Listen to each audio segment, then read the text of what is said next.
Right now, somewhere beneath your feet, there's a city. Not a metaphor, an actual city. Chambers connected by tunnels. Roads mapped out across hundreds of square feet of soil. Storage rooms packed with food. Nurseries full of eggs. A population that could reach into the millions. And every single resident has a job. Every single one knows exactly where to go and exactly what to do. It runs like a machine.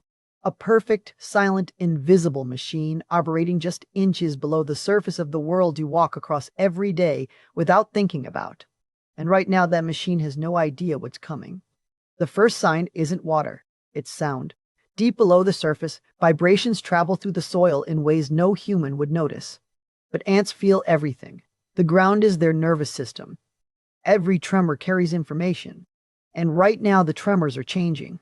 Something is hitting the surface above, repeatedly, rhythmically, getting faster. Then the smell shifts. Ants process the world almost entirely through scent. The air inside the colony carries a constant chemical conversation. Who is where? What needs doing? Whether things are normal. And suddenly that air starts changing. The familiar dry scent of packed earth becomes something else. Something heavier, something wet. The soil around the tunnel starts pulling moisture inward. Tiny particles shift. Walls that have held firm for months begin to feel different. Softer, looser. Then the first drop comes through. Not a flood. Not yet. Just a small bead of water seeping through a crack near the surface entrance. Barely anything. But to an ant standing in a tunnel the width of a pencil, that bead is the size of a basketball rolling down the corridor. The chemical signals change immediately. There's no announcement. No alarm bell. No leader standing at the front of the colony shouting orders. But within moments, something shifts in the invisible information network running through the nest. Workers stop their normal routines. Movement patterns change. Ants that were carrying food drop it. Ants moving toward the surface reverse direction. Something in the chemical language of the colony just said the word that changes everything. Danger. And then the real water arrives. The tunnels near the surface fill first. Passages that took weeks to dig collapse in seconds. Chambers that stored food for the entire winter simply cease to exist. The water doesn't trickle. It doesn't politely fill from the bottom.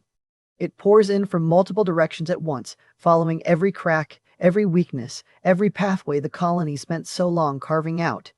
The very architecture that made the nest efficient now makes it vulnerable. Every tunnel becomes a channel. Every chamber becomes a drain. From the surface, it looks like nothing. Rain hitting dirt. Water soaking into the ground. Completely ordinary. From inside, it looks like the end of the world. Picture standing in a narrow corridor with walls made of crumbling wet soil. The ceiling is sagging. The floor is disappearing beneath dark water rising fast. Every direction you memorized is changing. Every chemical trail you were following is washing away. The familiar scent of your colony is being replaced by the cold, blank smell of water. You can't see. You can barely navigate. And somewhere deeper in the nest, thousands of eggs and larvae are sitting completely helpless in chambers that now have water pouring toward them. This is the moment that should be a catastrophe. And for most living things, it would be. But something strange happens instead. The panic that should take over doesn't. The chaos that should paralyze the colony doesn't. Instead, the thousands of individuals moving through those flooding tunnels begin doing something that looks almost impossible. They start organizing. Not because someone told them to. Not because a plan was written down somewhere, but because something older than memory is taking over. The colony has survived this before, not this colony specifically, not these individual ants, but the lineage they carry. The blueprint written into them across millions of years of floods, disasters, and survival. And that blueprint is now running, which raises the question that should honestly be keeping you up at night.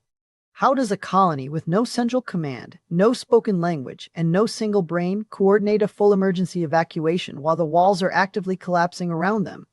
The answer is stranger than you think. The answer starts with the Queen. Not because she gives orders. She doesn't. The Queen isn't a commander. She's more like a heartbeat. The colony's entire future lives inside her body. Every egg that will ever become a worker, a soldier, a new queen. Every possibility the colony has of continuing to exist. Which means the moment flooding begins, workers don't need to be told what matters most. They already know. They've always known. Evolution wrote it into them before language existed. Workers swarm toward the queen, toward the brood chambers, toward the eggs and larvae that cannot move themselves. They carry them. Not carefully, not gently, not slowly.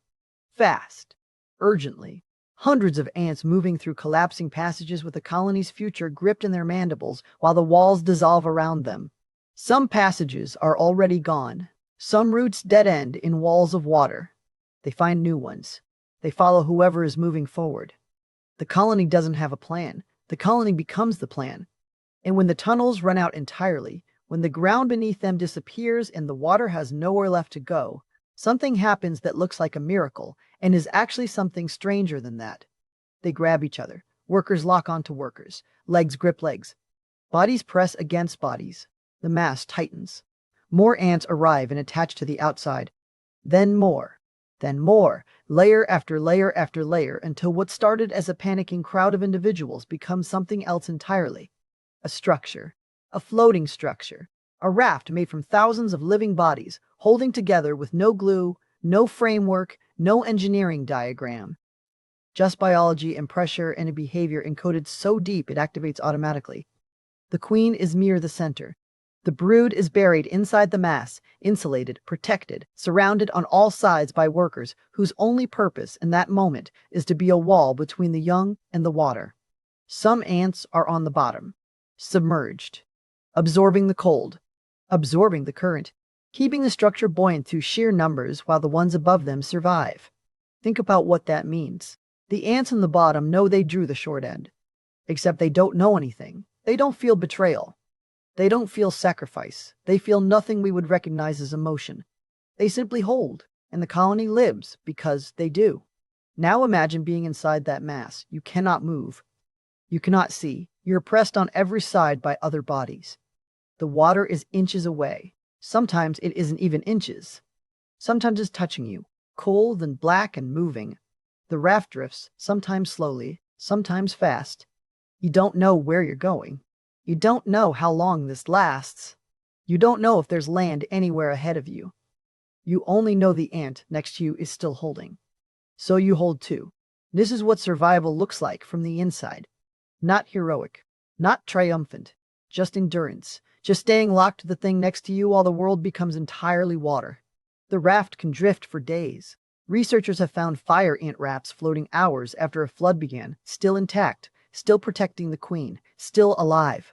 Eventually the water finds an edge, a bank, a root, a raised piece of ground, and when it does, the mass moves toward it. Workers at the leading edge begin climbing. The raft dissolves as ants peel away and find solid ground. The queen is carried off. The brood follows. The survivors begin moving to higher terrain. And then, almost immediately, they start building again. Not tomorrow, not after a rest. Now, workers begin excavating. New chambers take shape in the wet soil. New tunnels branch outward. The colony that was a raft an hour ago is already becoming a city again. No mourning period. No recovery time. The ants that died holding the bottom of the raft aren't remembered. The colony doesn't look backward. It moves forward the only way it knows how. By working. That's the part that stays with you. Not the raft, as incredible as it is. Not the evacuation or the chemical signals or the waterproof hairs. It's the rebuilding. The fact that after everything, after the flood and the collapse and the drift and the loss, the colony's first instinct is simply to begin again. So the next time you see rain pooling on a sidewalk, look down. Somewhere underneath, something ancient and almost impossible is probably happening. And it's been happening for longer than humans have existed to notice it.